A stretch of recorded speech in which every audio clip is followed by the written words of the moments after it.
This is your host, Jonathan at Rock Rose Film. Today we're going to talk about how to create the perfect slip solution for our window tints. This includes our window tint lines of Carbon, Nano Ceramic, and Air Nano Ceramic.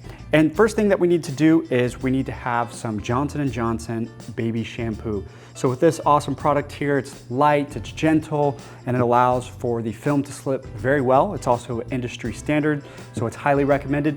Next item is going to be your 1 gallon of distilled water.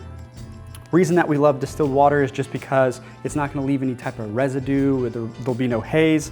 And the first thing that we need to do is go ahead and take our measuring cup here. Again, we're going to pour 2 ounces into the cup. Okay, we got our 2 ounces here. Next task is we're going to pour this 2 ounces into our 1 gallon of distilled water. Go ahead and give the 1 gallon of distilled water a good shake.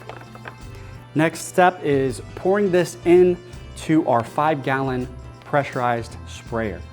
We're going to do this 2 more times, and so that's going to be for every gallon, it's 2 ounces of soap to 1 gallon of distilled water. Again, 3 gallons total. Put that into your pressurized sprayer, and then you'll have 2 gallons of air at the top. You want to go ahead and pressurize that with an air compressor, and that'll last you all day for all your tinting needs. And that's going to be Rock Rose's recommended slip solution for your tinting needs.